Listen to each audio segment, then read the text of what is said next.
Dingin itu nggak kuantitatif. Dingin itu bagi orang Eropa 0 itu belum dingin. Bagi orang Indonesia kemarin Pak, tapi nggak ini masuk kan Pak di latar belakang. Berapa derajat? Berapa ya? Minus kalau nggak salah Pak. Oh iya, berarti nggak apa-apa. Berarti seperti itu ya. Oke, berarti nanti desain penelitiannya kacang hijau yang sama, ya dipolybagkan. Satu menggunakan tanah Mars, satu menggunakan tanah bumi. Lokasi penelitian di Mars ya? Iya Pak. Oke. Nanti berapa bulan baru pengamatan? Hah? Apa Pak? Berapa bulan baru pengamatan?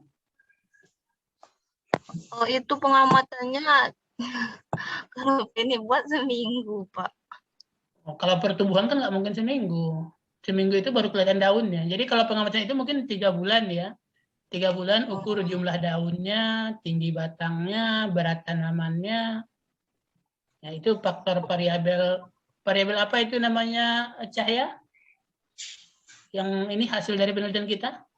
Variabel kontrol, Pak. Wah, kok kontrol. Jumlah daun terikat ya, yang berubah sesuai perlakuan. Ya, setelah 3 bulan nanti kita amati jumlah daun, berat tanaman secara total, tinggi tanaman, jumlah buah. Ya. Oke, jadi Penny mau mencoba melihat apakah di Mars bisa hidup atau tidak ya. Jadi nanti mungkin mau buka kaplingan di Mars. Kalau sudah ini ya, nggak bisa lagi buka kos-kosan di UNIP, pindah buka kos-kosan di Mars. Oke, satu orang lagi sebagai pengantar. Siapa yang mau berbagi cerita tentang proposal Meina mimpi? boleh Pak? Ayo Meina, Meina. Pak. Ayo Meina. Oke, jadi judul saya itu pembuatan mesin waktu berdasarkan pendapat Tipler dan Albert Einstein untuk menciptakan mesin waktu. Pembuatan Seperti mesin waktu ya? Berdasarkan teorinya Tipler sama Albert Einstein. Oke, apa? Coba ceritakan. Oh, jadi kata intinya dari Putus-putus ya? Kata Tipler itu, benar Pak. Jadi Einstein, jika kita mampu melambatkan waktu, itu seorang perlu bergerak dengan sangat cepat, setara dengan kecepatan cahaya, atau setara dengan 792 km per sekon. Nah, didukung sama pendapat Tipler juga. Untuk membuat mesin waktu, hal yang pertama kali dilakukan adalah membuat suatu silinder. Silinder tersebut harus memiliki massa yang berat, tersusun materialnya sangat padat dan mampu bergerak atau berputar setara dengan kecepatan cahaya. Sekaligus dia harus mampu untuk pergi ke luar angkasa, gitu Pak. Jadi tujuan mesin waktu ini apa? Apa belum terlihat saya apanya? Oh, tujuan penelitiannya membuat mesin waktu. Iya Pak. Jadi harapannya itu kita bergerak lebih cepat atau waktu bergerak lebih lambat? Waktu bergerak lebih cepat, Pak. Nantinya mempengaruhi gravitasi. Waktu bergerak lebih cepat, mempengaruhi gravitasi. Coba desain penelitiannya seperti apa? Desain penelitiannya jadi buat alat dulu. Buat alat itu tadi yang disesuai dengan teorinya Tipler sama Albert Einstein. Terus alat itu diuji seperti itu, Pak. Benar atau tidaknya teori itu. Oh, ini pembuktian teori ya. Membuktikan teori Einstein dan Tipler bahwa kita ya bisa mempercepat waktu ya. Ini ada hubungannya nggak kemungkinan untuk melihat ke masa depan? Enggak. Jadi kita bisa memprediksi benar, kejadian. Pak, saya terputus tadi seperti apa, Pak? Ini bisa nggak misalnya kita bisa memprediksi kejadian 2050 kira-kira Bengkulu seperti apa? 2060 Bengkulu seperti apa, bisa nggak sampai ke situ? Kalau bisa mempercepat waktu. Enggak, Oh, belum ya? enggak sampai ke situ, Pak, saya bahasnya. ini berarti hanya apa? Iya. Mencoba mengaplikasikan teori dari Kepler dan Einstein. Ya, apakah teori tersebut Iya, Pak. bisa diaplikasikan atau tidak? Oke, ya bagus. Dua ini bagus ini. Jadi memang sudah melakukan studi literatur yang baik ya. Jadi menambah pengetahuannya. Sebenarnya kan poin penting dari pembelajaran, apalagi untuk mahasiswa itu, kalian termotivasi untuk mencari sendiri. Ya, bukan hanya duduk diam mendengarkan apa yang disampaikan, yang saya sampaikan.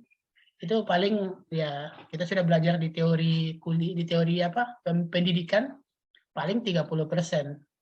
Ya, itu sudah maksimal yang kalian dapat dengan duduk diam mendengarkan. Tapi kalau termotivasi sendiri, mencari sendiri, saya memberikan rangsangan, Anda otaknya kemana-mana dengan arus informasi yang tanpa batas, ya dengan HP saja Anda bisa mencari semuanya, itu jauh lebih baik, ya. Oke, satu lagi, siapa yang mau berbagi?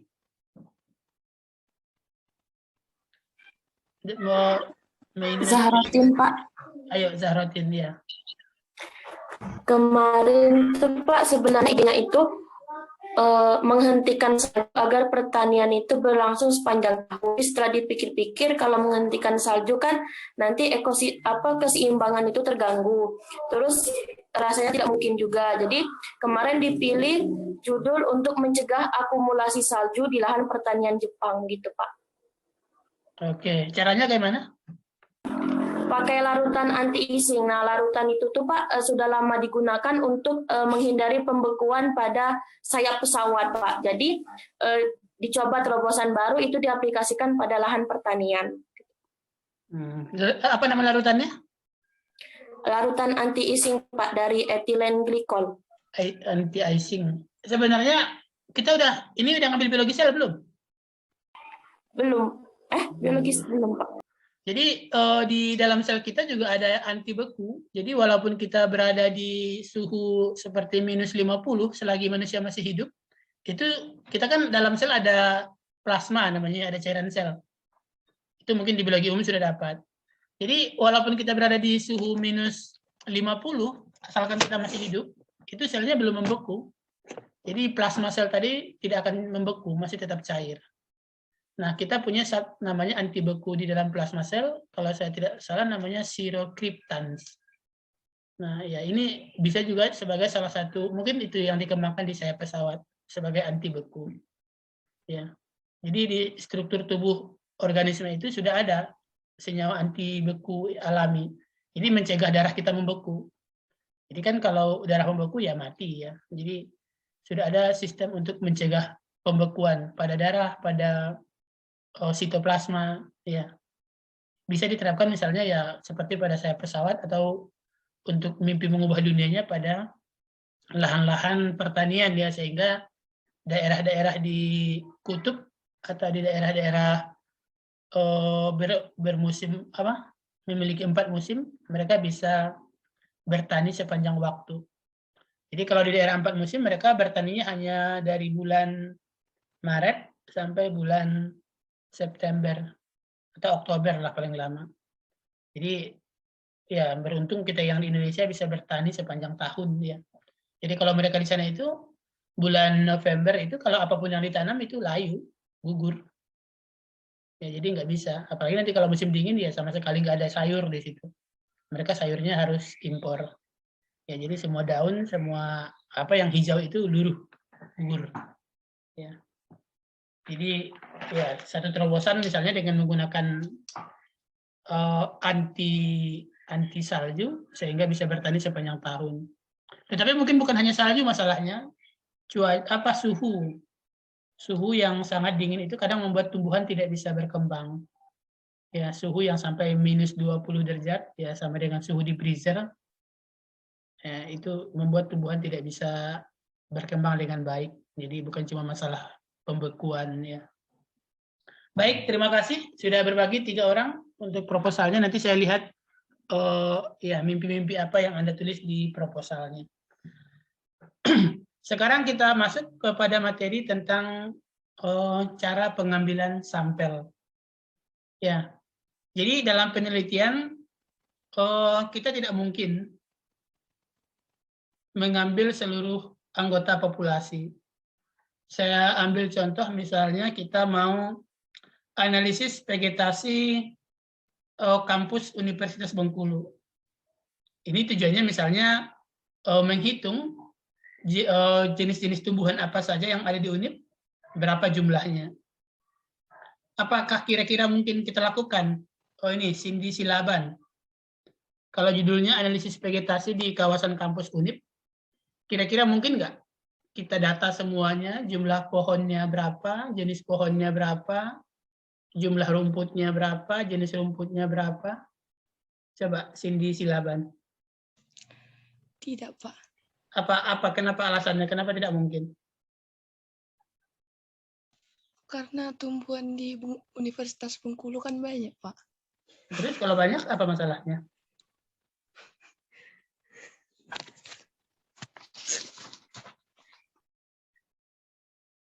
Apa masalahnya kira-kira kalau banyak tumbuhan di UNIP, di kawasan kampus UNIP?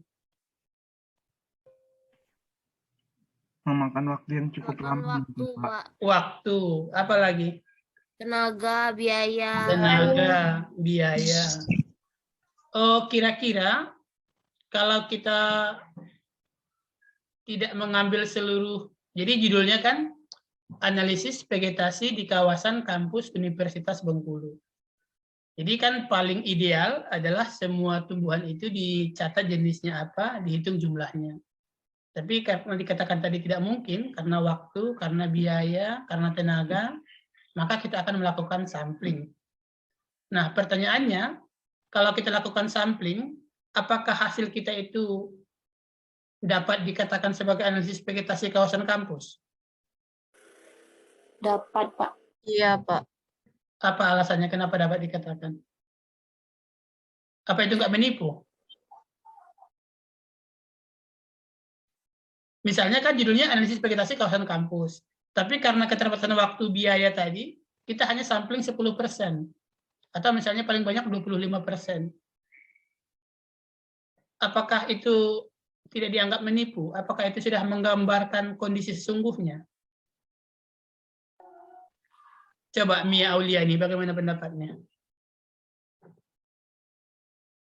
Coba dihidupkan. Kalau menurut saya, Pak, itu bisa dikatakan karena kan saat sampling itu kita mengambil perwakilannya gitu.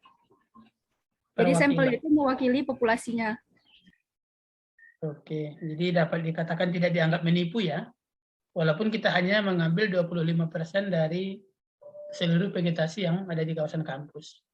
Ya, jadi sebagian besar penelitian itu memang tidak pernah, ya dalam tanda kutip tidak pernah, melakukan analisis terhadap seluruh anggota populasi. Jadi misalnya ada penelitian tentang tingkat pendidikan masyarakat di Provinsi Bengkulu. Mungkin nggak seluruh warga seprovinsi Bengkulu, mungkin yang warganya sekitar 7 jutaan, didatangi satu-satu, ditanya tamat apa? Tidak mungkin. Ya, jadi sangat jarang kita melakukan sistem yang melibatkan seluruh anggota populasi. Karena tadi keterbatasan waktu, biaya, tenaga. Jadi paling umum dalam penelitian itu menggunakan namanya teknik sampling. Atau mengambil sebagian dari anggota populasi dijadikan sebagai sampel. Ya. Nah, pertanyaan saya tadi, apakah ini dianggap tidak menipu? Karena judul kita sangat umum. Judul kita tadi adalah tingkat pendidikan masyarakat seprovinsi Bengkulu. Tapi yang kita ambil hanya 10%. 90%-nya nggak kita hitung, nggak kita data. Apakah ini menipu atau tidak? Menipu. Kan kalau sampling tuh dia harus setengahnya paling. Seperempatnya, dapat 25% minimal kan? Nah, ini di pertanyaan kita berikutnya. Seberapa jumlah sampel yang dikatakan representatif, yang dikatakan mewakili. Ya, tapi dalam teknik atau metode penelitian itu tidak dikatakan menipu. Ya, karena syaratnya hanya satu, bahwa sampel yang kita anggap harus mewakili populasi. Jadi jangan hanya sampling di Kota Bengkulu, tapi juga sampling ke Kaur, sampling ke Muko-Muko, sampling ke Lebong. Ya, jadi ya itu tergantung teknik sampling yang kita lakukan. Asalkan teknik samplingnya tepat, maka itu dikatakan tidak menipu. Karena kalaupun kita mengulangi jumlah sampel, itu hasilnya diprediksi akan sama. Ya, jadi seperti pertemuan kita yang lalu saya mengatakan hubungan antara usia dengan tinggi badan. Kalau kita sudah punya 100 sampel, itu sudah dapat trennya, bahwa semakin bertambah usia, semakin bertambah tinggi badan. Kalaupun mau kita tambah sampai 300-400 sampel, itu kemungkinan tidak akan berubah hasilnya. Ya, jadi walaupun kita katakan dari 100 ini bahwa tinggi badan berhubungan positif dengan umur, itu tidak menipu. Karena itu sudah menggambarkan secara umum kondisi sebenarnya. Walaupun ada 1-2 orang yang tingginya tidak bertambah seiring umur, tapi secara umum tinggi bertambah seiring umur. Oke, jadi sampai di sini catat ya, ada mungkin yang pertama bahwa sangat jarang dilakukan penelitian dengan melibatkan seluruh anggota populasi. Itu yang pertama. Yang kedua, penelitian dengan sistem sampling itu dianggap memenuhi etika, memenuhi norma, memenuhi kebenaran, asas kebenaran. Ya, asalkan teknik samplingnya dilakukan dengan tepat. Ya. 2 sementara sampai pagi ini. Ya. Jadi sangat jarang melibatkan seluruh anggota populasi. Yang kedua, penelitian dengan menggunakan sebagian anggota populasi itu dianggap ya mencerminkan kondisi sesungguhnya. Asalkan teknik samplingnya tepat. Ya. Di Indonesia, kira-kira apa yang melibatkan seluruh anggota populasi? Penelitian apa? Ada nggak kira-kira penelitian yang melibatkan seluruh masyarakat Indonesia? Tadi saya katakan sangat jarang, tapi ada. Penelitian apa? Ada yang tahu? Pemilu, Pak. Sensus penduduk, Pak. Sensus penduduk. Ya. Sensus penduduk, Pak. Jadi kalau melibatkan seluruh anggota populasi itu namanya sensus. Sedangkan kalau mengambil sebagian anggota populasi jadi sampel, namanya sampling. Ya, jadi beda sensus dengan sampling. Sensus mengambil seluruh anggota populasi, kalau sampling mengambil perwakilan dari anggota populasi. Di Indonesia yang umum itu sensus penduduk. Jadi kalau sensus semuanya diambil datanya, umur, agama, pendidikan, ya, itu makanya biayanya sangat besar ya, jor-joran. Kalau untuk penelitian S1, S2, S3, ya sangat jarang. Boleh sih sensus, tapi kalau populasinya kecil. Misalnya studi tentang thalassemia di Bengkulu Selatan. Itu kan mungkin jumlah populasinya nggak banyak. Jadi bisa dilakukan sistem sensus. Coba siapa yang bisa ngasih contoh sistem sensus kira-kira untuk penelitian di Bengkulu? Jadi saya kasih contoh studi penyakit thalassemia di Bengkulu Selatan. Jumlah sampelnya mungkin sekitar 100. Karena penderita thalassemia tidak terlalu banyak. Apa kira-kira contoh penelitian yang bisa sistem sensus yang lain? Studi itu, Pak, Ayo, apa Penjel. penderita albino bisa kan? Albino di mana? Kalau di dunia nggak mungkin. Harus dibatasi. Di Kota Bengkulu. Ya, mungkin dibatasi. Biasanya sensus ini untuk daerah-daerah yang geografinya sempit. Atau misalnya di Enggano, studi proporsi suku di Enggano.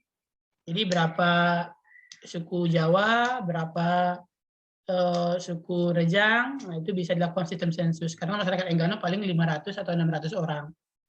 Jadi bisa dilakukan sistem sensus. Tapi kalau saya katakan misalnya ya, studi kelimpahan ikan di sungai Ketahun, mungkin nggak kita tangkap seluruh ikannya? Nggak mungkin, Pak. Tidak, Pak. Jadi wajib melakukan sistem yang namanya sampling. Tidak mungkin sistem sensus. Oke, paham sampai di sini ya? Sampling dengan sensus. Oke, saya share screen PowerPoint kita. Ada yang mau disampaikan dulu sampai di sini? Kelihatan PowerPoint-nya? Kelihatan, Pak. Ada yang mau disampaikan dulu sebelum kita mulai?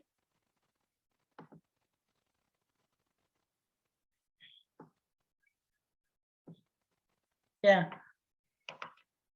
Ini yang kemarin kita bahas, ada penelitian kualitatif dan ada penelitian kuantitatif. Apa bedanya? Ini saya coba googling kemarin dari sebuah jurnal. Jadi yang pertama fokus penelitiannya, ya. Jadi kalau kualitatif itu lebih banyak mendeskripsikan, menjelaskan, ya. Kalau kuantitatif itu lebih banyak kepada jumlah, kepada kuantitas, ya. Seberapa kuat, seberapa lemah, ya. Seberapa kuat hubungan misalnya antara cahaya matahari dengan pertumbuhan. Itu pakai kuantitatif, bukan kualitatif. Tapi bagaimana pertumbuhan tanaman yang terkena sinar matahari itu kualitatif. Ya. Jadi fokus risetnya berbeda.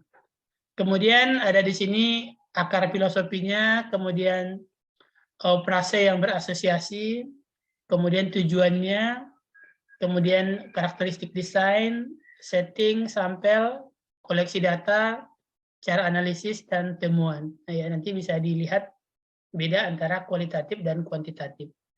Tapi hal yang umum bedanya adalah dalam angka. Jadi kalau hasil dari kuantitatif biasanya berupa angka.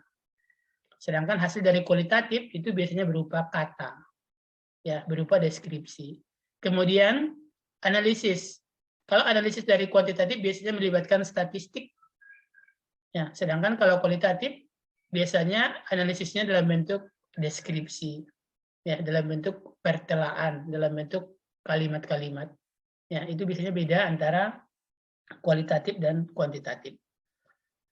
Ini yang kita bahas tadi, yaitu populasi antara sensus dengan sampel. Coba lihat dari gambar ini, bahwa kita mengambil sebagian dari anggota populasi. Tapi pengambilannya harus mewakili anggota populasi. Jadi pada sampel yang lebih kecil ini, warnanya bervariasi. Ada yang warna biru, ada yang warna hitam, ada yang warna ungu, ya. Jadi ini menggambarkan kawasan populasi yang ada di sini. Ya. Contoh dalam penelitian kakak kelasnya mungkin ya. Saya banyak meneliti tentang ikan. Jadi penelitian kakak kelasnya inventarisasi jenis-jenis ikan yang ada di Sungai Air Sarak kemarin kalau hadir ya, penelitian si Anissa Septianingrum. Itu biasanya menggunakan sistem stasiun. Ya, kenapa kira-kira menggunakan sistem stasiun? Stasiun itu kita anggap mirip dengan perwakilan setiap warna gambar orang. Kenapa harus menggunakan sistem stasiun? Jadi dia memilih ada stasiun hulu, ada stasiun tengah, dan ada stasiun hilir. Perbedaannya kalau di hulu biasanya arusnya deras, kawasannya berbatu. Kalau di tengah, di antara lah ya tidak terlalu deras dan kadang ada yang berlumpur, kadang ada yang berbatu. Sedangkan stasiun hilir itu arusnya lambat, kemudian substratnya itu berlumpur. Apa tujuannya dibuat stasiun seperti ini? Boleh nggak misalnya kalau kita stasiun, tapi kita tiga-tiganya kita letakkan di muara, jarak-jarak 10 meter misalnya. Nggak boleh, Pak. Kenapa, Febrina? Kan kalau misalnya dia di tempat yang sama, berarti hasilnya biasanya mirip-mirip. Kalau dia beda-beda kan dia mewakili semua populasi. Oke, berarti tujuan kita membuat stasiun adalah kita mencari ikan yang berbeda. Tidak semua ikan bisa hidup di arus deras. Tidak semua ikan bisa hidup di arus lambat. Tidak semua ikan bisa hidup di menempel di batu. Tidak semua ikan bisa hidup di lumpur. Jadi tujuan kita membuat stasiun agar mendapatkan seluruh anggota populasi yang hidup di berbagai habitat. Ya, jadi nanti kalau penelitian membuat stasiun, ya jangan buat jarak stasiunnya 10 meter. Stasiun satu misalnya di ya Sungai Hitam, di sungai inilah misalnya ya, Kampung Bali, Jembatan Kampung Bali. Jadi kalau kita buat stasiunnya satu di Jembatan Kampung Bali, satu di Jembatan Semarang, satu di Jembatan Kampung Seri, kemudian judul penelitiannya adalah analisis jenis-jenis ikan di Sungai Air Bengkulu, nah itu nggak masuk. Karena Jembatan Kampung Bali, Jembatan Semarang, Jembatan Kembang Seri itu masih daerah muara ketiga-tiganya. Kalau habitatnya sama, maka kemungkinan ikannya juga sama. Masih ikan-ikan yang hidup di lumpur. Ikan-ikan yang hidup di air berarus lambat. Jadi kalau mau mewakili populasi Sungai Air Bengkulu harus ada yang di hulu, di daerah Rindu Hati sana. Yang arusnya deras, yang substratnya berbatu. Ya, paham kira-kira bagaimana cara mengambil untuk sampling?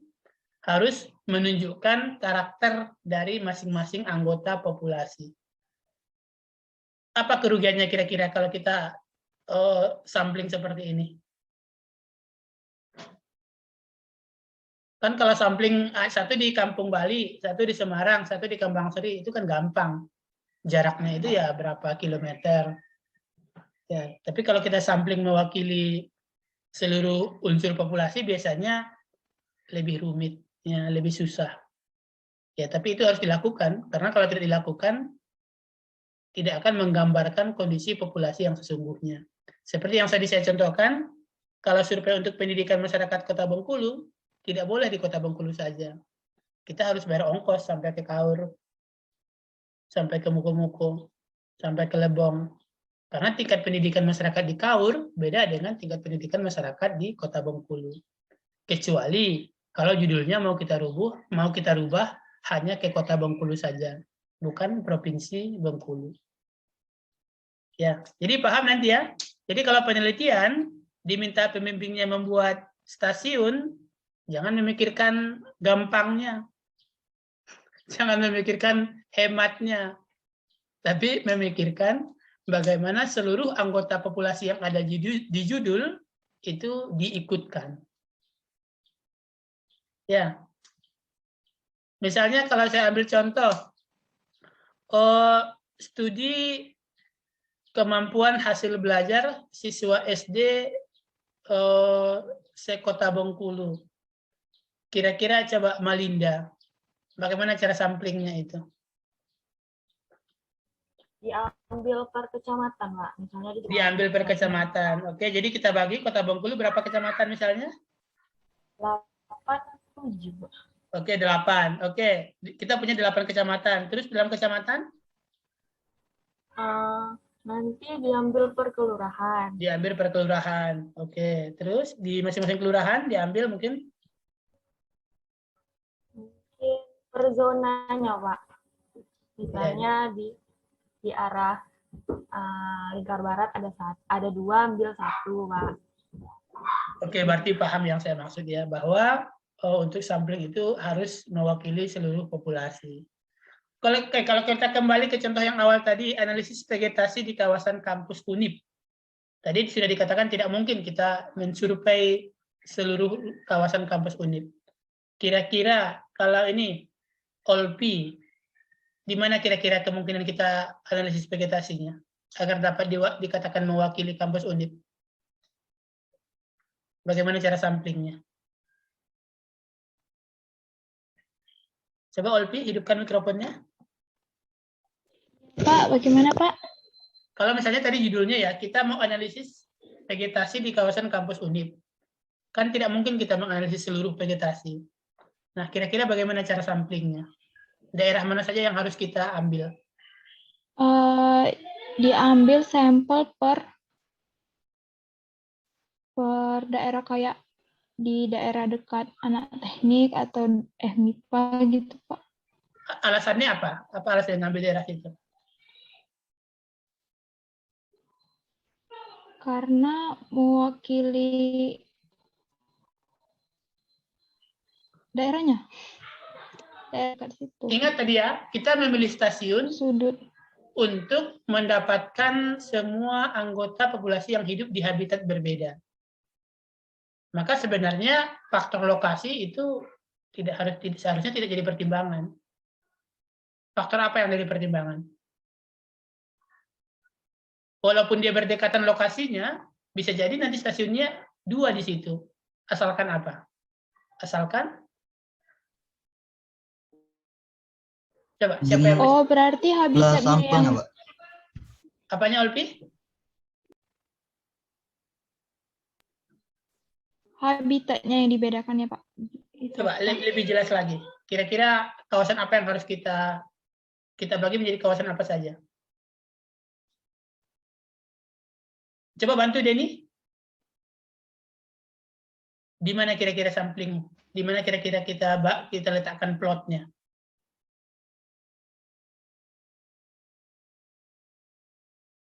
Coba Denny. Atau ada yang lain bisa bantu? Kira-kira di mana kita buat plotnya? Gini bukan Pak, misal di daerah persawahan atau di daerah perkebunan, terus ada di daerah yang agak kayak hutan gitu. Iya, betul ya. Jadi jangan menghitung lokasi, tapi lihat kondisi habitatnya. Kalau kita, walaupun misalnya teknik dengan MIPA, ya kalaupun lokasinya berdekatan, tapi satunya adalah kawasan hutan, satunya kawasan sawah, itu harus dibuat menjadi stasiun yang berbeda. Karena tumbuhan yang hidup di hutan dengan tumbuhan yang hidup di sawah kemungkinan berbeda. Kemudian mungkin yang lapangan rumput berbeda. Kemudian yang kawasan belukar berbeda. Jadi pengambilan sampel ya harus mewakili karakteristik dari populasi. Jadi bukan masalah jarak, bukan masalah lokasi, ya tapi pikirkan, bayangkan bagaimana seluruh anggota populasi yang berbeda itu masuk dalam penelitian, masuk dalam sampling. Ya. Jadi warna di sini ini bukan sembarangan, ya. Warna di sini mencerminkan bahwa ciri dari populasi yang berbeda harus masuk dalam sampel. Jangan asal comot saja. Ya. Ini penting karena kakak kelasnya sering bingung, ya. Ketika diminta membuat stasiun, itu membuat stasiun ini berdasarkan apa? Nanti jawabannya itu ya berdasarkan kemudahan. Jadi cari stasiun itu yang di pinggir jalan, ya, yang mudah dijangkau. Walaupun tidak mewakili kondisi habitat, ya pokoknya mudah dijangkau jadikan stasiun. Ya nggak bisa seperti itu. Kecuali ganti judulnya. Buat judulnya menjadi lebih spesifik, tidak secara umum. Ya. Oke, ini pengertian saja. Populasi itu keseluruhan anggota. Penelitian yang melibatkan seluruh populasi disebut sebagai sensus. Kalau sampel itu bagian tertentu. Ingat ya, ada kata tertentunya, bukan hanya bagian. Jadi bagian yang mewakili populasi. Penelitian yang melibatkan sampel disebut sebagai sampling. Apa kelebihan dan kekurangannya? Ya, kalau populasi ya pasti datanya lebih akurat. Ya, ketika kita mengatakan hubungan antara tinggi badan dengan umur, mengambil seluruh anggota populasi, datanya pasti 100% yes, ya. Tidak akan ada bias di situ. Tidak akan ada error. Ya, tapi kelemahannya nggak kuat. Habis nanti umur. Ya, untuk menganalisis vegetasi di kawasan kampus Unip, menghitung semua rumput yang di lapangan bola. Mungkin nggak dilakukan, kira-kira nggak mungkin. Ya. Nah, kalau sampel, kelebihannya ya efisien dalam waktu. Kelemahannya, kadang ada biasnya. Kemudian yang kedua, yang paling penting, cara mengambil sampel harus betul. Kalau cara mengambil sampel tidak mewakili populasi, kesimpulan salah. Seperti yang tadi, tingkat pendidikan masyarakat Bengkulu. Mengambil sampel hanya di kota Bengkulu. Hasilnya nanti SMA. Jadi, tingkat pendidikan di Provinsi Bengkulu adalah SMA. Ya salah. Karena sampelnya hanya di kota Bengkulu. Kalau digabung mungkin dengan Muko-Muko, Kaur, Lebong, bisa jadi turun ke SMP. Paham ya? Jadi, penelitian dalam bentuk sampling itu suatu keharusan. Kalau kata orang-orang pintar, suatu keniscayaan. Sesuatu yang tidak bisa dihindari. Kita tidak mungkin melakukan penelitian dalam bentuk sensus, hampir tidak mungkin. Tapi kelemahan dari sistem sampling akan ada bias, akan ada error. Kemungkinan akan ada kesalahan dalam pengambilan kesimpulan. Bagaimana cara mengatasinya? Lakukan teknik sampling yang pas, yang tepat. Ya. Oke. Bagaimana ciri-ciri sampel yang baik? Yang pertama harus representatif. Harus mewakili populasi yang diteliti. Kita harus cek apakah populasinya homogen. Kalau misalnya saya ambil contoh apa yang homogen ya. Kalau homogen ini gampang, tinggal diacak, tinggal diundi. Apa contohnya yang homogen? Yang homogen ini banyak pada hewan atau pada tumbuhan. Yang homogen misalnya tingkat pertumbuhan kelapa sawit di perkebunan PT Agrisinal ya, di utara. Itu tanahnya relatif sama.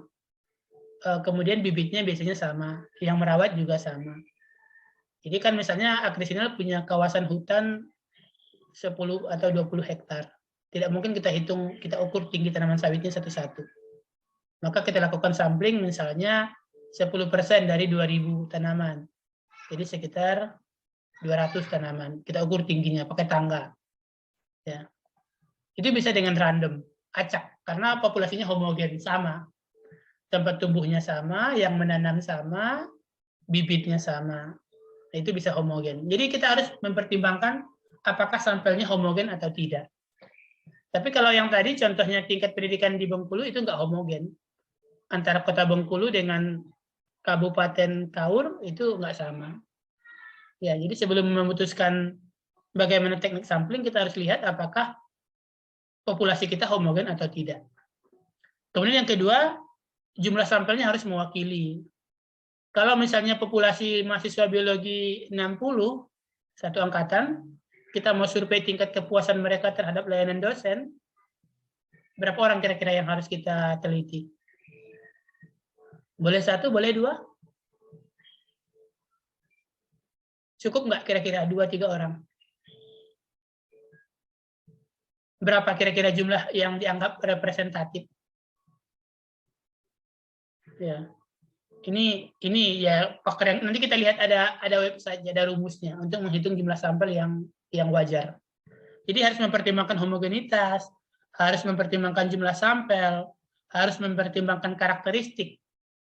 Jadi kadang walaupun mereka berbatasan daerah, misalnya kawasan yang berbatasan daerah ya, misalnya antara yang sangat kontras, antara mana, siapa yang bisa ngasih contoh? Masyarakat yang sangat kontras walaupun berbatasan jalan. Kita yang mengalami yang seperti itu. Jadi kalau hanya batas jalan kadang itu tabiat masyarakatnya sudah sangat berbeda.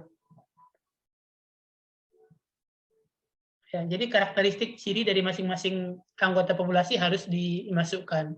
Jadi walaupun hanya berbatasan jalan, tapi kalau karakternya sudah berbeda, harus dianggap sebagai stasiun yang berbeda. Jangan digabung. Jadi faktor utamanya adalah karakteristik, ya, bukan lokasi. Kemudian, ketepatan, adekuat ini ketepatan pengambilan sampel. Kemudian berikutnya batasannya harus jelas, ya. Jadi kalau ada yang ragu-ragu, misalnya kita mau survei pola pewarisan harta warisan pada suku Rejang, misalnya ya bagaimana warisan orang tua diturunkan ke anaknya. Kita cari sampel, ketemu sampel yang dianggap sudah pas, tapi ternyata kakeknya itu bukan orang Rejang, kakeknya itu campuran. Kira-kira bisa nggak dijadikan sebagai sampel? Hanya satu sisi sih, hanya kakek dari ibunya misalnya. Itu yang dimaksud dengan batasan sampelnya itu harus jelas. Jangan mengambil sampel yang abu-abu. Ya. Kemudian sampelnya dapat dilacak, ya sampelnya jelas, identitasnya. Tidak ada sampel yang didata 2 kali. Kemudian sampelnya harus berdasarkan data yang terbaru.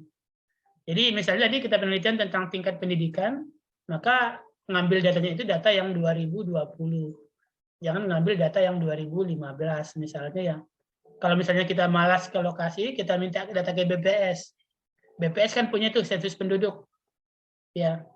Jadi kalau kita minta data itu yang terbaru, jangan minta data yang 5 tahun atau 10 tahun yang lalu. Itu tidak menggambarkan keadaan populasi yang sekarang. Ya. Ini homogenitas. Ini pembagiannya. Jadi seperti yang tadi ya, mempertimbangkan aspek geografis, mempertimbangkan jenis kelamin, umur, ras, kepribadian, IQ. Ya, kalau misalnya kita minta pendapat, berapa sih uang jajan ideal pada anak SD? Berapa kira-kira Nur Santi? Berapa uang jajan ideal anak SD sehari? 5.000. 5.000. Kalau menurut Elsan berapa? 5.000 sampai 10.000 lah, Pak. Sudah beda ya, jenis kelamin mempengaruhi. Ya. Jadi ya harus mempertimbangkan. Seperti itulah, rumit memang ya, tapi kalau nggak dipikirkan seperti itu nanti kesimpulannya salah. Ya. Kalau mau didata semuanya nggak mungkin, uang kita nggak punya sebanyak itu, tenaga kita nggak punya. Jadi harus mempertimbangkan tempat, subjek, aspek sosial. Ya, jadi banyak yang harus dipertimbangkan nanti saat melakukan penelitian. Kemudian ini metode pengambilan sampel yang baik, tapi tidak segampang itu ya. Prosedurnya sederhana, ya kadang kalau sampelnya rumit, ya tidak bisa sederhana prosedurnya. Kemudian kita juga harus mempertimbangkan waktu. Ya, terutama nanti ketika sudah tahun keempat, penelitian, bayangan di kepalanya itu idealis ya. Misalnya keanekaragaman tumbuhan obat suku rejang. Itu suku rejang ada di Lebong, ada di utara, ada di Curug, tapi uangnya habis. Ya. Sudah tidak punya lagi uang. Jadi ya bagaimana kira-kira kita melakukan efisiensi. Jadi mungkin caranya ya cari yang orang tuanya dari Lebong, cari yang orang tuanya dari Curug, cari yang orang tuanya dari utara. Ya tinggalnya di Kota Bengkulu. Nah kira-kira bisa dilakukan sampling seperti itu. Kemudian berapa sih jumlah sampel yang baik? Ini tadi pertanyaan siapa tadi di awal? Nah, tergantung apakah dia homogen atau heterogen sampelnya. Seperti tadi yang vegetasi di UNIP, kalau vegetasi di UNIP seragam semua, dalam bentuk padang rumput semua, nah itu gampang. Kita tinggal ambil mungkin 10 kali 10 meter, kemudian jenisnya dicatat, jumlahnya dihitung, kemudian tinggal kali, luas UNIP berapa hektar. Jadi 10 kali 10 meter itu mungkin 1%. Jadi kalau UNIP itu tinggal kali 100 menjadi 100%. Dengan catatan seluruh kawasan UNIP adalah padang rumput. Ya, tapi kalau kawasan UNIP ternyata berbeda, ada yang sawah, ada yang hutan, ada yang belukar, nah itu repot. Lebih banyak lagi jumlah anggota sampelnya. Harus ada sampel yang mewakili belukar, harus ada sampel yang mewakili sawah, harus ada sampel yang mewakili hutan. Ya. Kemudian metodenya nanti mau analisis apa? Ya, apakah analisis dibedakan antara kawasan hutan dengan kawasan sawah? Atau analisisnya mau digabung, dicampur hutan dengan sawah? Ya, kemudian seberapa banyak tenaga yang kita punya? Seberapa banyak uang yang kita punya untuk melakukan penelitian? Jadi kita memang berpikirnya idealis ya, ingin mendapatkan yang real, yang sesungguhnya. Karena kesimpulan yang salah itu bisa menipu generasi berikutnya. Dan itu menjadi dosa bagi kita. Ya, karena penelitian kita menghasilkan kesimpulan yang salah. Mungkin kita nggak sengaja, cuma karena teknik samplingnya salah, kesimpulannya salah. Ya, misalnya kemarin yang terkait dengan corona, misalnya ya, ketika mereka mengatakan obat cacing mampu ivermectin ya, obat cacing mampu menurunkan tingkat keparahan corona. Tapi mungkin mereka samplingnya di India. Di India mungkin ketika dalam tanda kutip tingkat kehidupannya lebih kotor dibanding Indonesia. Jadi mungkin sistem imunnya sudah lebih adaptasi terhadap virus, terhadap kuman, terhadap bakteri. Dibawa ke Indonesia bisa jadi nggak cocok. Ya karena kondisi kehidupan, status sosialnya berbeda. Nggak salah, yang di India itu nggak salah. Karena dia mengambil kasus di India. Tapi ketika dibawa ke Indonesia, dilakukan ivermectin, malah keracunan. Alih-alih menyembuhkan corona, malah mendatangkan penyakit baru berupa keracunan obat. Berdosa kan ya? Berdosa nggak kira-kira? Hah? Siapa yang ustadz di sini? Atika Oktarisa, berdosa nggak kira-kira seperti itu?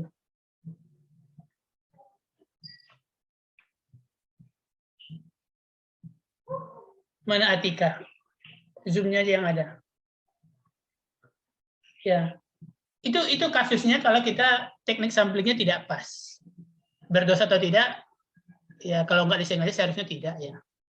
Kalau nggak disengaja, dia kan ya dia di judulnya dibuat memang di India, tapi karena kita pola deduksi tadi, pola pikir deduktif itu bahwa di India cocok, di India itu kan orang juga, di Indonesia orang juga, sama-sama orang. Kalau di India ivermectin cocok, berarti di Indonesia juga cocok. Nah, ternyata salah ya. Jadi harus tergantung kepada ya banyak faktor dalam melakukan sampling. Sampling yang salah bisa menghasilkan kesimpulan yang salah. Ya. Seberapa ini ada websitenya? Saya skip dulu. Seberapa jumlah sampel? Kita buka website ini.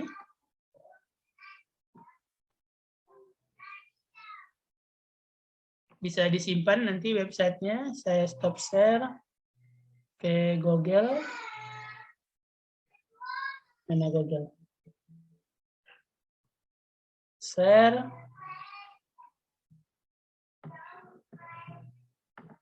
Iya, kelihatan? Kelihatan Google itu Microsoft-nya kelihatan? Kelihatan, Pak. Oke. Nah, di sini ada pertanyaan. Mau statistiknya mau berapa persen? Kalau untuk penelitian kita biasanya 95%. Jadi seperti yang saya sampaikan dulu di awal-awal, dari 20 kali pengamatan, kalau 95%-nya berarti sekitar 19 kali dia harus melakukan hal yang sama. Kita mau mengatakan si Denny Saputra itu adalah orang yang dipercaya. Maka dari 20 kali pengamatan, hanya boleh 1 kali Denny bohong. Itu 5%. Jadi ya 1 per 25% kan ya. 1 kali bohong dari 20 pengamatan. Ini margin error-nya 5%, berarti tingkat keakuratannya 95. Ya. Kemudian jumlah sampelnya berapa? Misalnya mau menganalisis hasil belajar di SMA 3 Kota Bengkulu. Berapa jumlah siswa di SMA 3? Kalau kelas satunya misalnya 7 kelas, satu kelasnya 30, 210 kelas 1. Kali 3, kelas 1, kelas 2, kelas 3, berarti sekitar 630. Masukkan di sini angkanya 630. 630 sampai orang siswanya. Kemudian distribusinya bagaimana? Ya, di sini dikatakannya leave this as 50%. Biarkan saja ini tertulis 50%. Jadi, nah kalau untuk seperti ini maka kita perlu 239 sampel. Dari 630 siswa yang ada di SMA 3 tadi. Kita bagilah 239 berarti dibagi 3 karena ada kelas 1, kelas 2, kelas 3. Berarti 239 bagi 3, 70 berapa ini? Anggaplah 80 ya. 80 dari kelas 1, 80 kelas 2, 80 kelas 3. 80 ini kita bagi lagi. Mana yang ekonominya tinggi, yang gizinya baik, mana yang gizinya sedang, mana yang gizinya rendah. Jadi 80 bagi 3. Nah, seperti itulah cara melakukan sampling. Karena gizi beda, biasanya tingkat kemampuan belajar juga beda. Ya. Jadi bisa dipakai nanti website ini untuk menghitung berapa sampel yang minimal untuk penelitian yang dilakukan. Ya.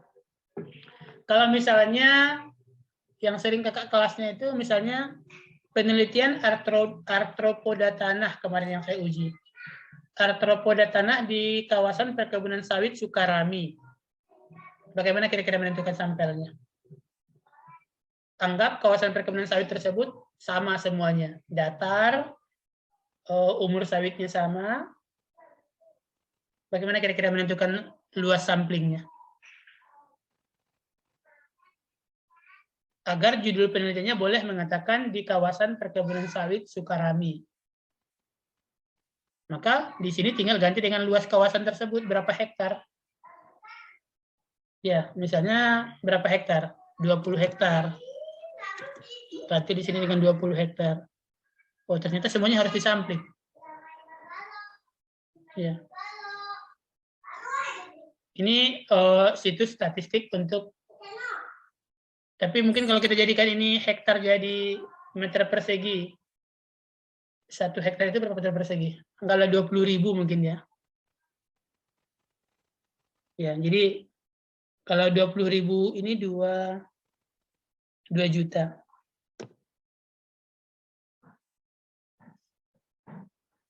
Ini 20.000. Ya.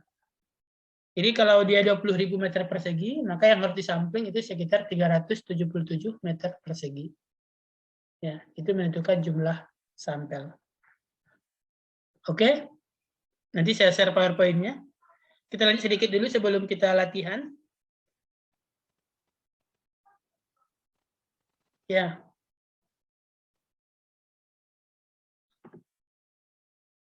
Oke, itu tadi website untuk menghitung seberapa besar sampel yang kita butuhkan. Jadi kira-kira seperti ini hubungannya ya. Jadi populasinya seluruh mahasiswa di kampus Unip, kemudian kita mau batasi kepada jumlah mahasiswa yang registrasi di semester terakhir, kemudian sampelnya 20 mahasiswa, unit sampelnya adalah 1 orang mahasiswa.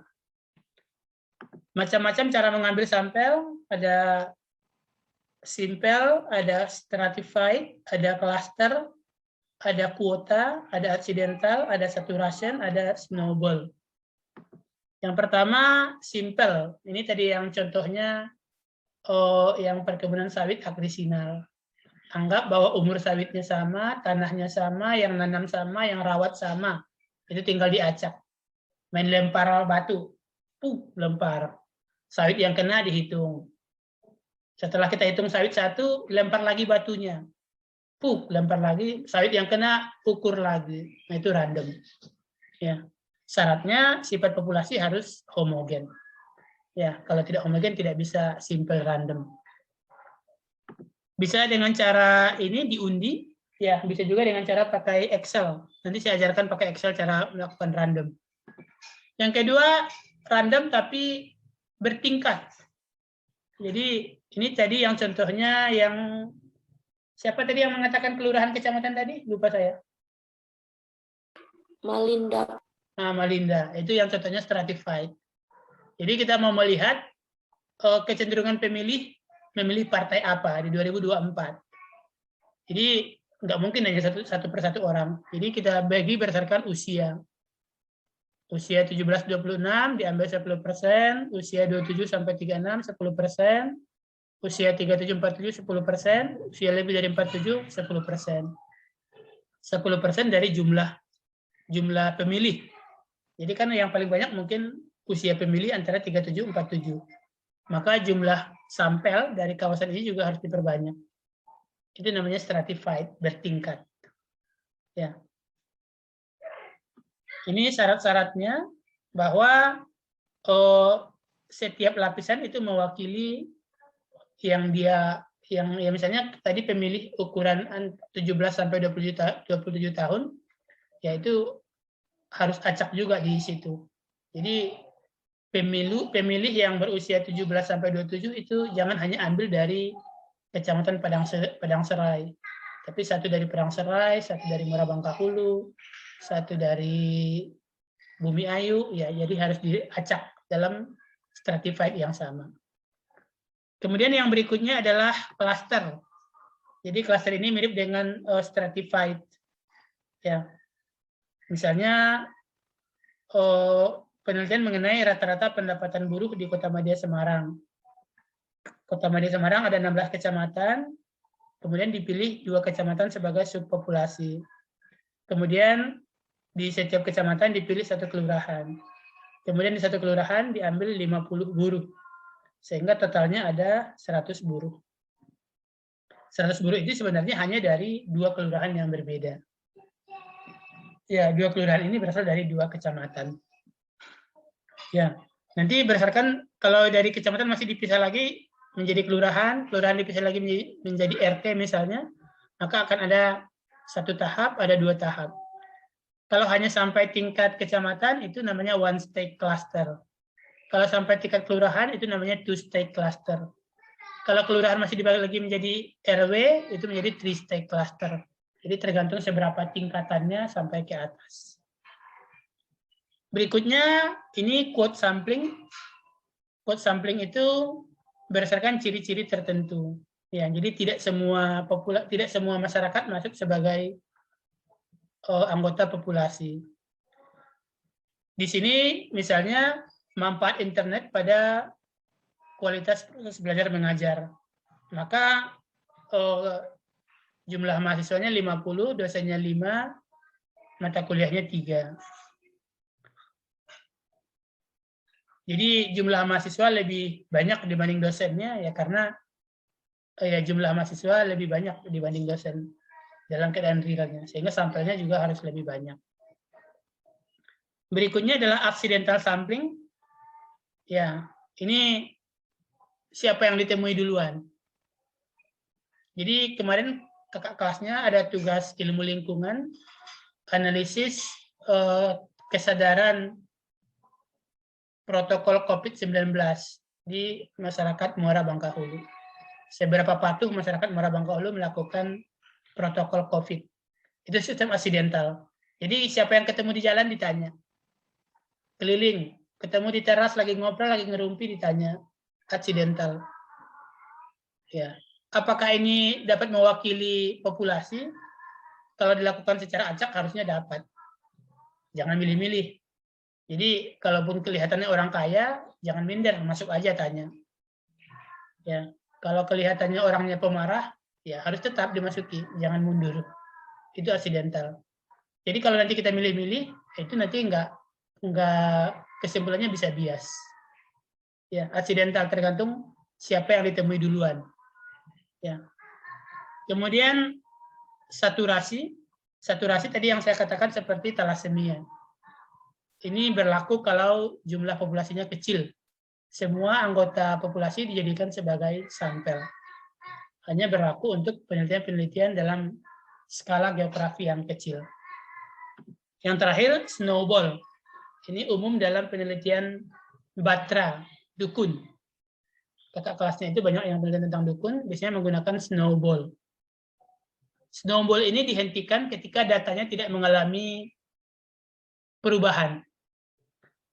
Jadi misalnya dukun atau mungkin bukan dukun ya, guru ditanya, ya guru di SMA Kota Bengkulu, metode pembelajaran yang digunakan apa?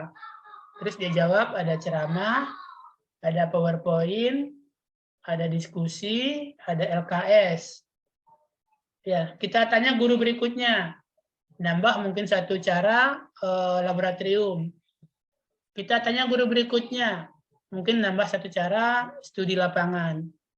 Nambah tanya guru berikutnya, ternyata dia jawab tidak ada penambahan data, dia hanya mengulang. Dia mengatakan diskusi, PowerPoint, ceramah. Nanya lagi guru berikutnya, tidak ada penambahan data. Dia mengatakan laboratorium, studi lapangan, ceramah. Jadi kalau sudah tidak ada penambahan data, sudah dihentikan. Itu namanya snowball. Kita tidak mendapatkan cara baru, tidak mendapatkan informasi baru. Informasi yang kita peroleh dengan menambah sampel hanya ulangan dari informasi yang telah ada. Itu namanya snowball. Ya, jadi bola salju kita sudah mencapai titik paling besar. Mau digelindingkan lagi pun tidak akan membesar lagi datanya. Karena semua data sudah terambil. Itu namanya snowball. Ya, itu saja mungkin teknik pengambilan sampel. Ya, teknik pengambilan stasiun dalam penelitian. Ada yang mau ditanyakan sampai di sini? Bayangkan dengan proposal yang dibuat, kira-kira sudah menjawab belum? Dengan tugas yang dibuat tadi malam? Ada yang mau ditanyakan?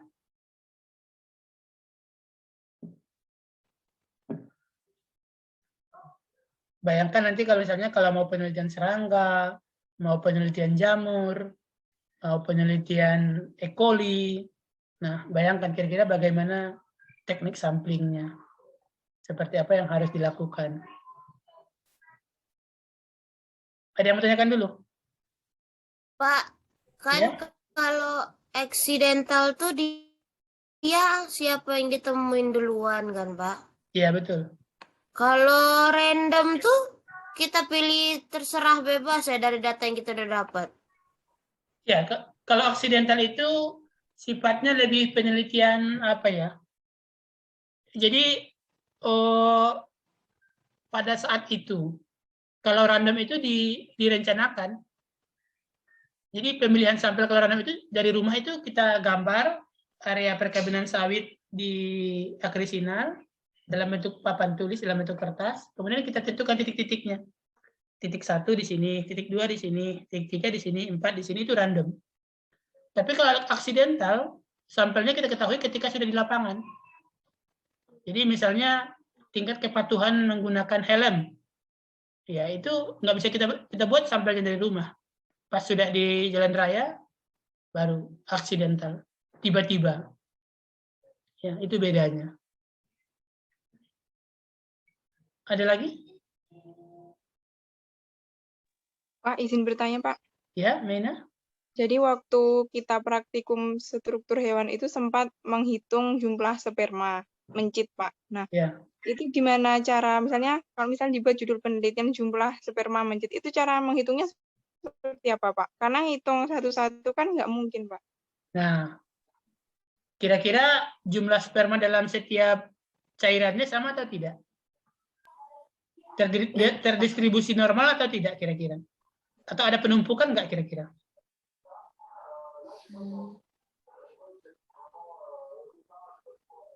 Kalau kayak mana? penumpukan, jadi misalnya satu bagian spermanya lebih banyak. Kemudian bagian yang lain spermanya lebih sedikit. Atau kira-kira mereka tersebar merata atau tidak? Tersebar merata, Pak.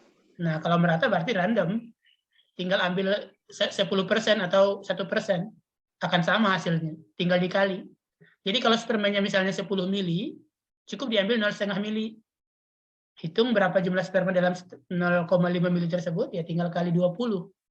Biar dapat jumlah total spermanya. Itu random berarti. Ya. Jadi sebelum menentukan teknik sampling yang pas, kita harus paham kondisi populasinya. Apakah mereka seragam? Kalau mereka tidak seragam, bagaimana tingkatannya? Apa saja yang membedakan mereka? Ya. Itu salah satu. Jadi kalau metode ini, ya mungkin sekitar 35% dari keakuratan penelitian. Kalau metodenya salah, hasilnya salah. Kalau pendahuluan itu gampang dirubah. Jadi ketika Anda sudah proposal, penelitian, pendahuluan itu bisa kita bongkar habis. Kita ulangi lagi saat sebenarnya hasil. Tapi kalau sudah penelitian, metodenya salah, ulang penelitian. Ya, karena kesimpulannya salah. Jadi ya metode ini 35% dari keabsahan, dari kevalitan dari suatu penelitian. Kalau proposal, hasil itu gampang diatur. Tergantung hasil yang kita temukan. Tapi kalau metodenya salah, ini biasanya fatal. Harus ngulang penelitiannya. Ada lagi yang mau tanyakan?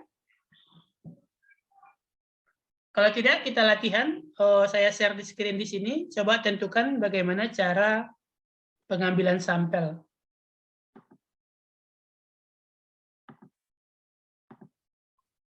Ya, kelihatan yang saya share? Kelihatan? Kelihatan, Pak. Nah, coba sekitar 10 menit. Ya, tentukan kira-kira bagaimana teknik pengambilan sampel untuk penelitian ini. Kemudian, kalau sudah menentukan teknik pengambilan sampelnya, kalau misalnya dia bertingkat, tentukan tingkatannya mana-mana saja. Ya, Pokoknya desainlah bagaimana teknik pengambilan sampel untuk 10 judul penelitian ini. Kalau random ya gampang. Tinggal bilang random. Ya, kalau tidak random, kira-kira di bagian-bagian mana saja yang harus kita ambil. Kalau misalnya stratified atau misalnya cluster, ya, coba. Sekarang 925, nanti 935 kita kembali. Kalau ada yang mau bertanya silakan, ya saya di sini. Boleh leave, nanti 935 masuk lagi, boleh. Kita mau stay di sini juga boleh. Ya. Ada yang mau ditanyakan dulu? Sebelum saya tinggal, sebelum kita ketemu lagi 935? Pak, mau PPT-nya. PPT-nya, oke. Saya share PPT di grup ya. Ya. Sekalian ini juga, Makasih, Pak. ini saya copy paste aja ke WA ya.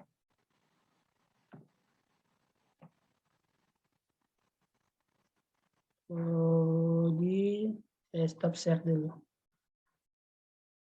WA.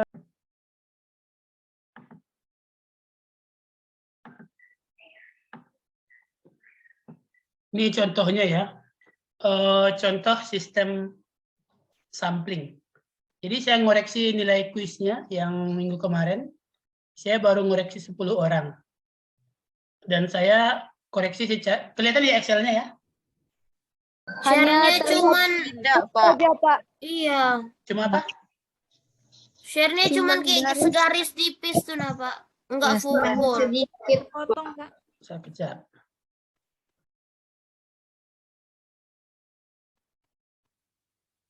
Sekarang kelihatan? Kelihatan, Pak. Ya. Jadi ini baru 10 orang. Dari jumlahnya 65 ya. Jadi sekitar berapa persen itu?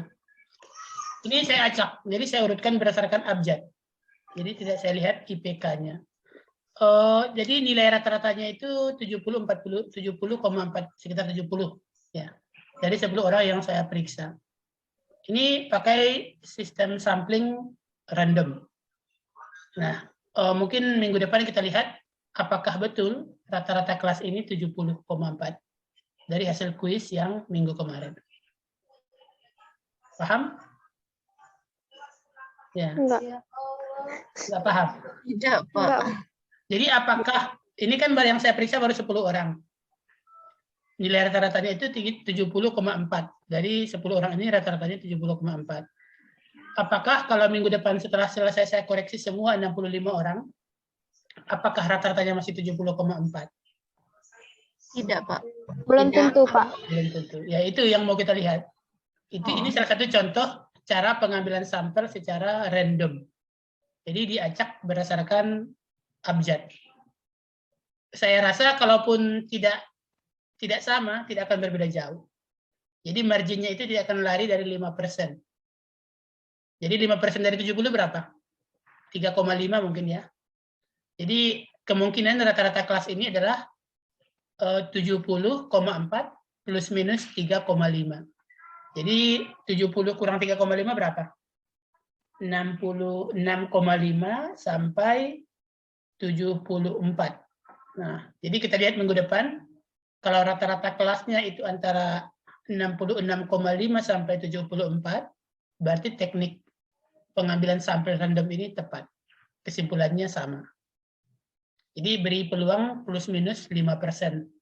Jadi kalau Anda pernah dengar kata quick count-nya meleset, terus yang punya quick count bilang, kan punya margin error 5%. Itu yang disebut dengan ya plus minus 5%. 5% dari 70 tadi 3,5. Jadi 70 kurang 3,5, 70 tambah 3,5. Kalau angkanya masih di rentang itu, berarti kesimpulannya pas. Paham? Enggak juga? Paham enggak? Enggak, Pak. Enggak juga? Enggak. Oke, bagaimana cara menjelaskannya? Oke, Belum, Pak. Belum. Saya ulangi dari awal ya. Minggu kemarin kita kuis. Ya, jawabannya saya periksa. Yang saya periksa sekarang baru 10 orang. Padahal Anda kan ada 65 orang. Dari 10 orang yang saya periksa, rata-rata nilainya itu 70,4. Nah, kita mau lihat apakah minggu depan ketika seluruh anggota kelas ini telah saya periksa, apakah rata-ratanya itu 70,4 atau tidak. Ya, jadi ya, kalau rata-ratanya itu sebesar 70,4 setelah saya periksa semuanya, berarti teknik pengambilan sampel saya ini pas. Karena kesimpulan dengan memeriksa 10 orang ternyata tidak berbeda dengan memeriksa 65 orang. Yang jelas, waktu saya lebih hemat. Hanya dengan memeriksa 10 orang dibanding memeriksa 65 orang. Kalau tujuannya hanya memperoleh rata-rata, jadi dengan memeriksa 10 orang ini sudah cukup. Tidak perlu lagi memeriksa yang lainnya. Ya. Paham, Pak. Ya. Izin bertanya, Pak. Ya. Bapak ngambil sampelnya ini dari waktu pengumpulan, misalnya Pak, ada yang 2 ngambil dari yang ngumpul awal, terus 2 ngambil yang ngumpul di tengah, 3 ngambil yang ngumpul di akhir, atau acak Pak? Atau saya ngambilnya berdasarkan acak, abjad. Jadi saya urutkan berdasarkan awal namanya A, B, C, D. Jadi yang pertama itu si Aida misalnya ya. Nah, itu yang saya koreksi. Jadi diacak berdasarkan abjad. Kalau berdasarkan NPM, kemungkinan kan yang NPM awal itu yang nilai rapor. Yang NPM tengah itu kan yang S, nggak tahu saya apa namanya. Jadi kemungkinan SBMPTN. Nah, kemungkinan kemampuannya itu berbeda. Makanya saya acak berdasarkan abjad. Dengan pertimbangan bahwa nama tidak mempengaruhi kepintaran. Ya. Kita lihat minggu depan, apakah rata-ratanya akan berada di rank 66 sampai 74. Kalau rata-ratanya di rank 66 sampai 74, berarti teknik mengambil sampel saya ini benar. Tapi kalau rata-ratanya di luar itu, berarti cara pengambilan sampel saya salah. Paham? Paham, Pak. Paham, Pak. Ya, minggu depan kita lihat hasilnya. Jadi, prediksi saya sekitar 70 rata-rata kelas. Oke, silakan siapa yang mau berbagi, saya tunjuk saja mungkin biar berbagi ini yang belum pernah diminta pendapat. Coba Dendi Apriansah. Ada Dendi?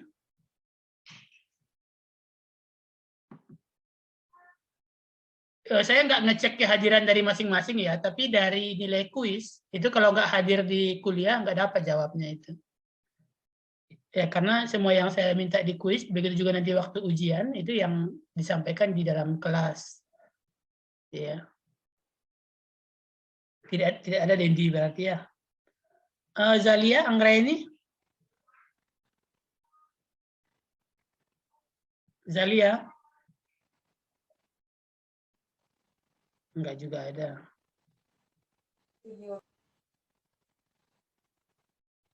Seli Karisma? Seli tadi terkendala sinyal, Pak. Ini ada ini. Ayo Seli.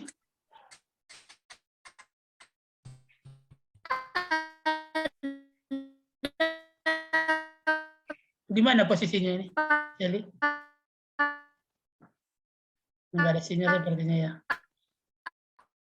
Oke, enggak apa-apa Seli. Istirahatlah dulu, sinyalnya belum meyakinkan. Belum bersahabat. Inka, coba Inka Puspita. Iya, Pak. Terkendala sinyal, Pak. Jadi tidak nyimak. Iya, Pak. Ya, coba Inka Puspita. Enggak ada juga. Berarti memang banyak yang ini ya. Yang tidak minat belajar hanya karena disuruh orang tuanya. Hanya karena nggak enak kalau di absen ya. Banyak yang nggak hadir. Yesi Marantika. Yesi? Enggak juga. Novita Sari? Saya Bapak. Nah, ayo. Mau bahas yang mana dari 10 contoh itu? Mau coba yang nomor 1 aja, Pak. Nah, ayo.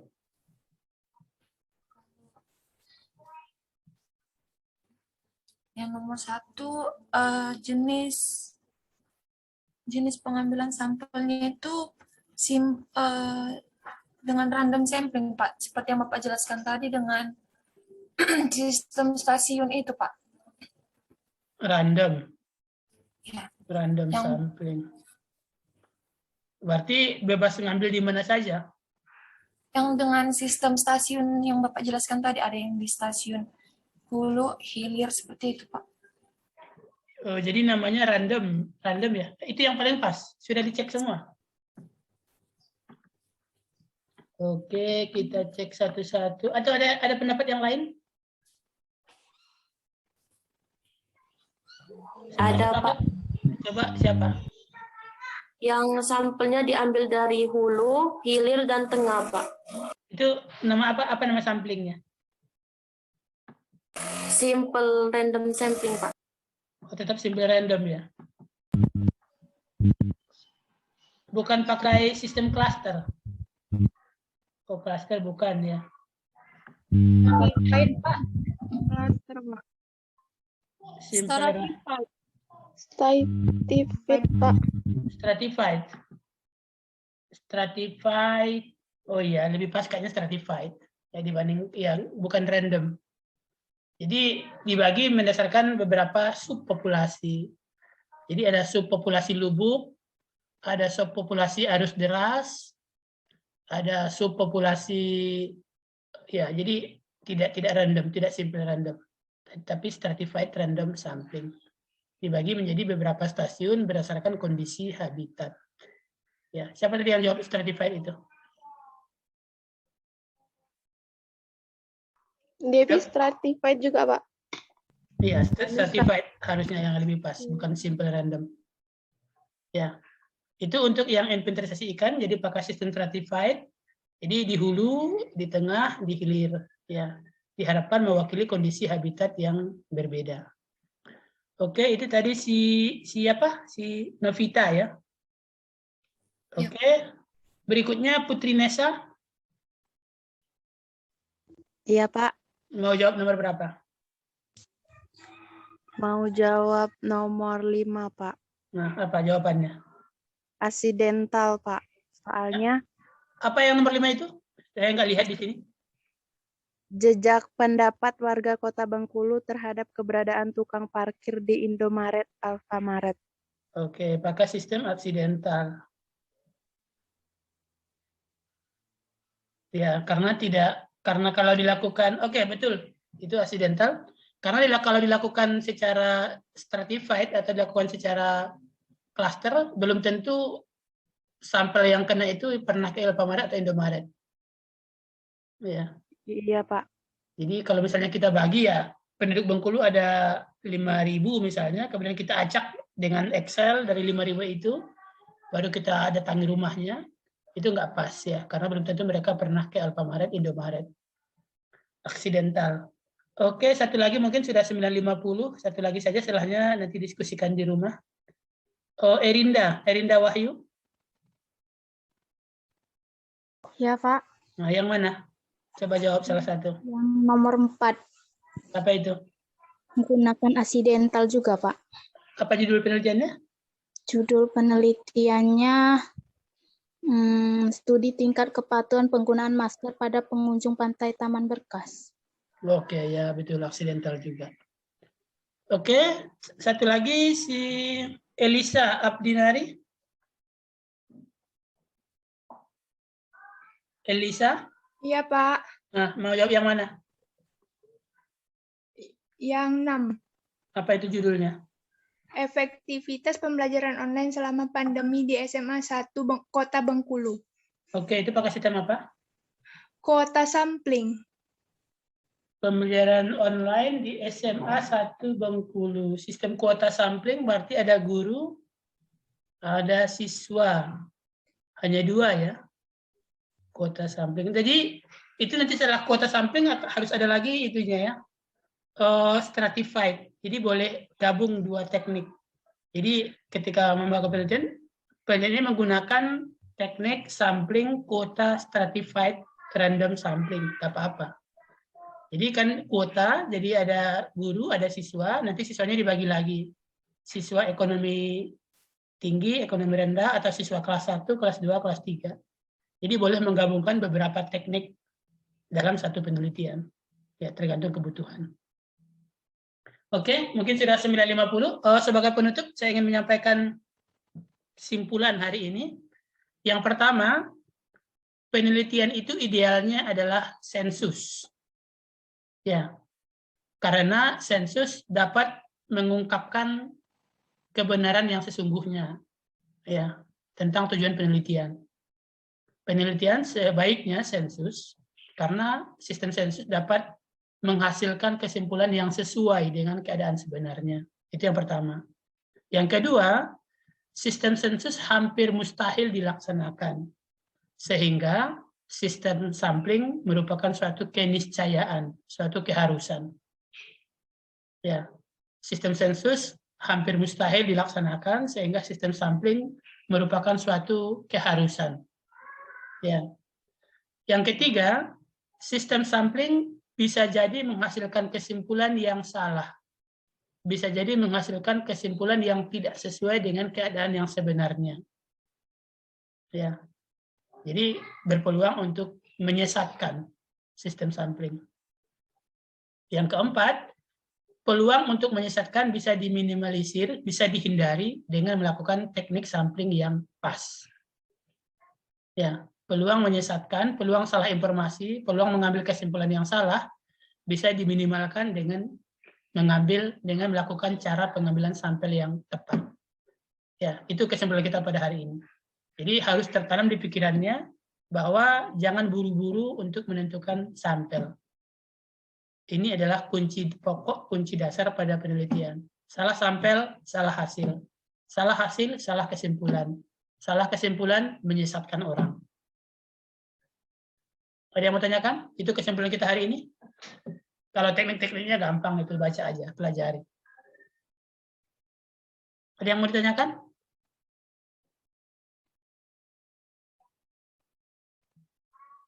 Cukup? Cukup, Ya.